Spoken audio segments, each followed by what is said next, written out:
The Enchanted Statues, Chapter 1, Fuzzy Logic. In the summer of 1975, I was 9. For my birthday that year, I got a bike. My bike was my ticket to the world. I could ride my bike to Tollickson's candy store in 10 minutes and to the pool in 5. Not only that, but my bike was righteously cool. A red Swin banana seat cruiser with silver trim and a chrome center knob shifter, and it was called a Stingray, and it had a really cool ram's horn handlebars. Better still, was my friends had bikes too. And with our newfound freedom, we rode our bikes everywhere together, meeting up at Steve's house in the morning to head out to the dump or the county park, but mostly Media Heights pool. Even though we had our bikes to speed us along, we still cut through Old Man Maynard's yard, which, like most everything we did, seemed to irritate him to no end.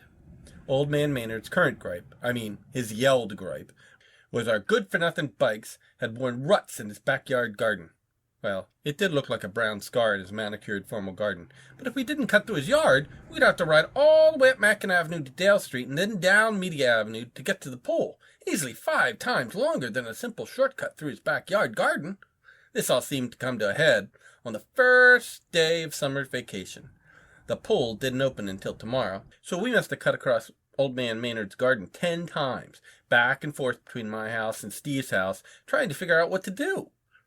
The next day, we met up at Steve's to go to the open-today pool bash. At 10 o'clock, we got on our bikes and cruised down Mackin Avenue to behind Maynard's. Suddenly, Old Man Maynard fired his birdseed shotgun in the air. Fortunately, not at us. But it startled me that I fell off my Stingray and scraped my elbow. "Look what you did, Mr. Maynard! You hurt Bill!" Hershey shouted. "I didn't hurt him. He fell because he's doppling. Seems to me that's on his account.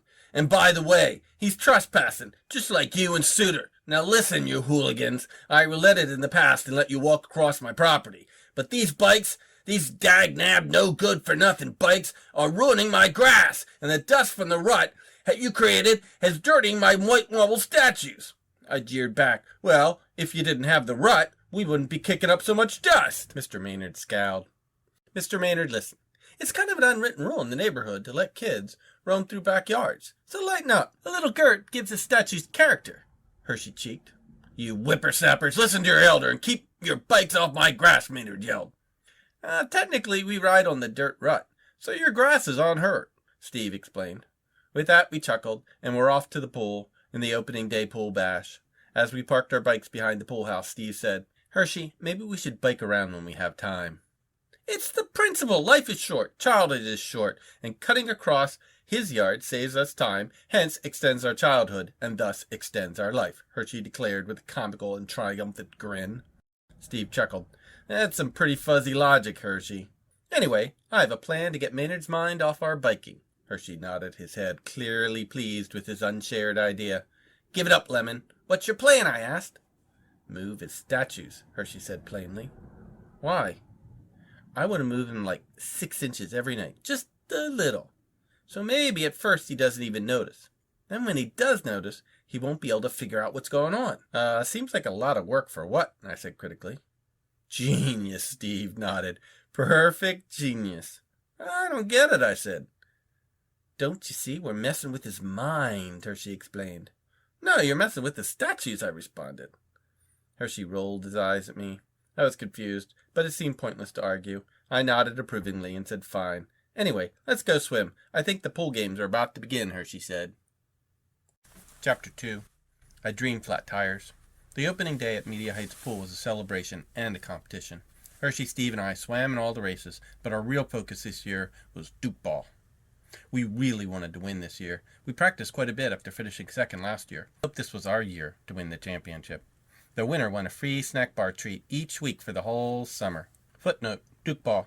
3 players, 3 balls. Player stands at opposite ends of the pool. The goal is to hit the lip of the pool. If the player throws the ball and it hits the lip of the side of the pool, the opposing player closest is eliminated. If the ball bounces out of the pool or is caught, the thrower is eliminated.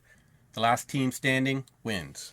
Unfortunately, it was during the Duke Ball tournament that we ran into Stefan Benner. He was on a team with Jay Stoltzfus and Frankie Bertelli. We annihilated them and went on to the Duke Ball finals. Scott screamed at us, "You losers cheated, and you'll pay for beating me." In the end, we ended up losing the Duke Ball finals to Russ and Frank and Chuck. But the whole match, both Benner brothers stared at us with an evil smile from the side of the pool. Hoping to avoid a confrontation with the Benners, when the game was over, we went around to the back of the pool house right away and hopped on our bikes. Suddenly, Hershey moaned. "What the heck? My tires are flat." "Oh, so are mine," I whined. I looked over at Steve's tires, and his were flat too. Hershey pointed up the gravel path, and there were the Benner brothers. Hershey turned to Steve and me with an annoying grimace. "Looks like we got trouble." We walked our bikes home, cutting across old man Maynard's backyard. Maynard was sitting on one of the garden benches staring at a statue of Athena. Hershey elbowed me and whispered with a wide grin, "He's too busy romancing his stone to yell at us." We got back to Steve's house, and after removing the tires and the tubes and checking for holes for half an hour, we found no holes to patch. The inner tubes merely needed repumped with air. "That's odd," contemplated Hershey. "What is?" I asked. "No holes," Hershey replied. The Benner's propensity for meanness would not be tempered enough to take the time to let air out of a tire where a brief slice with a pocket knife would cause substantially more mayhem, Steve reasoned. I looked at Steve, confused. "Well, maybe it was the Bunzler," Hershey chuckled. Bunzler was one of Kent Metzger's nicknames. It referred to a time he got superglued his butt to a car window. Steve shook his head. Not enough evidence. Maybe it was a joke, or a reparation, or a warning. Either way, let's see what comes next without worrying about it. "Not worry about it," I thought. "Is Steve crazy? We have to worry about it." The end of chapter 2.